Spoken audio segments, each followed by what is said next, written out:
नमस्कार, बहुत स्वागत है आपका एस्ट्रो तक पे। दोस्तों, मैं हूँ श्रुति द्विवेदी और अभी कुछ दिन पहले मैंने 10 महाविद्या सीरीज़ करी थी, जिसमें मैंने आपको बताया था महाविद्या के कौन से विष्णु हैं, कौन से भैरव हैं। और एक दो एपिसोड किए थे मैंने बाला त्रिपुर सुंदरी पे, माँ मातंगी पे। पर अब मैं बात करूँगी माँ धूमावती के बारे में, जो कि सप्तम 10 महाविद्या है। इस सीरीज़ में आगे पीछे क्रम होता रहेगा, लेकिन इनका इसलिए अभी जिक्र कर रही हूँ क्योंकि 30 मई 2020 को माँ धूमावती जयंती है। माँ धूमावती के बहुत कम शक्तिपीठ में माने जाते हैं। एक पीठ जो है इनका वो है दतिया पीताम्बरा पीठ में, उनका जो है वहाँ पे मंदिर माना जाता है। और माँ धूमावती की उत्पत्ति कथा क्या है और साथ ही साथ इनसे जुड़ा हुआ जो मुख्य मंत्र है और इनको क्या चढ़ाया जाता है और इनकी पूजा किस रूप में की जाती है।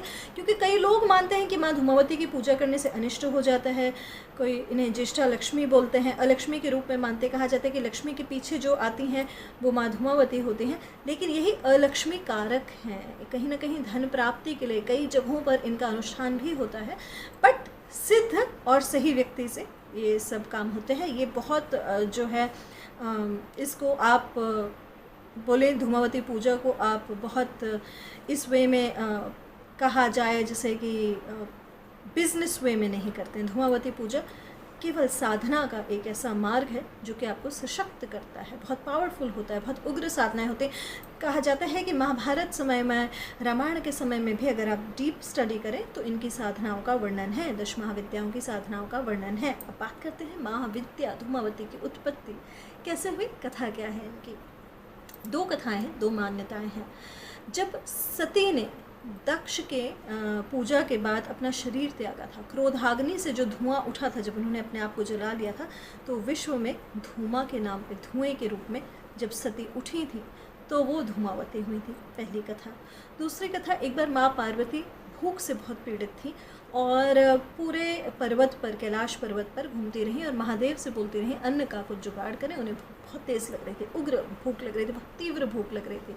तो महादेव तो अपनी समाधि में थे, अब उन्हें समझ नहीं आया और समाधि से हट ही नहीं रहे थे। तो एक श्वास में अचानक जब अंदर महादेव ही चले गए तो घबरा गई माँ पार्वती। तो उस घबराहट से जो अंदर एनर्जी फील्ड निकली, उससे माँ धूमा की उत्पत्ति हुई। तो धूमा अपने आप में संपूर्ण है क्योंकि उनके अंदर शिव का वास भी है। ये जानना बहुत ज़रूरी है लोगों को, क्योंकि कई लोगों का भ्रम ऐसा रहता है।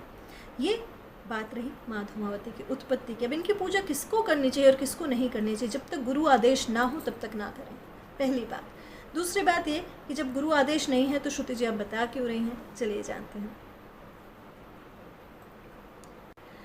इसलिए क्योंकि धूमावती माई जो हैं ये कई बार जो है इनको चढ़ता क्या है। देखिए, धूमावती माई साधना का बहुत अंतिम पड़ाव वाला एक रहता है, जिसमें कि यदि आपका और कुछ भी नहीं चल रहा है तब जाके आप करते हैं। इनको भोग में नमकीन चढ़ता है, दतिया पीठ में तो कचौड़ी का भोग चढ़ता है, पकोड़े चढ़ते हैं। इनको क्योंकि काली कुल में माना जाता है तो कई प्रथाओं में इन्हें तमस का भी चढ़ता है, जैसे प्याज लहसुन भी चढ़ता है। लेकिन क्योंकि सात्विक पूजा हमेशा बेटर रहती है तो सात्विक फूड भी चढ़ाया जाता है, लेकिन नमकीन का प्रावधान इनके लिए बहुत ज़्यादा माना जाता है। दूसरा, इनको कभी बिना भोग के पूजा नहीं करनी चाहिए, क्योंकि भूखी देवी है ना, तो ये एक चीज़ का ध्यान रखें। सूखी रोटी पे घी लगा के भी कर सकते हैं, नमक लगा के, वो भी चढ़ाया जाता है। इन्हें रोटी भी बहुत पसंद होती है खाने में। भूखी देवी हैं, भूखी माई मानी जाती हैं। माँ धूमावती का वरदान जिस व्यक्ति को मिल जाए उसके समस्त शत्रु नाश हो जाते हैं, उसके घर में कभी भी लक्ष्मी की कमी नहीं जाती है, दरिद्रता का नाश करती हैं, पहली चीज़। लेकिन आपका इंटेंशन क्लियर होना चाहिए। ऐसा नहीं है कि आपने मन में तो मान लिया है कुछ और हो कुछ और रहा है। धूमावती स्तोत्र का पाठ करना चाहिए। इसमें भी तांत्रोक्त होता है, वैदिक होता है, तो जो आपसे संभव हो, अगेन विदाउट गुरु दीक्षा नहीं। यदि आपके पास गुरु नहीं है और आप ऐसी परिस्थिति में है कि आपको करना पड़ रहा है, तो आपने शिव को गुरु मानकर ये पूजा शुरू करनी है। धूमावती का जो सबसे प्रिय मंत्र है वो है धूम धूम धूमावती ठ ठ ठ। इसमें ठ ठ ठ 3 आया, ओम नहीं पड़ता है। धूम धूम धूमावती ठ ठ ठ। धूमावती गायत्री मंत्र भी होता है, लेकिन हर महाविद्या की पूजा के पहले उनके भैरव का ध्यान बेहद ज़रूरी है। और इनके भैरव कौन से हैं ये जानने के लिए आपको पुराने एपिसोड्स भी देखने पड़ेंगे। जैसे धूम्र भैरव इनका जो है वो सबसे खास माना जाता है। ऐसी ही खास बातें लेकर आऊँगी मैं श्रुति द्विवेदी आपके लिए केवल एस्ट्रो तक पे। नमस्कार, धन्यवाद।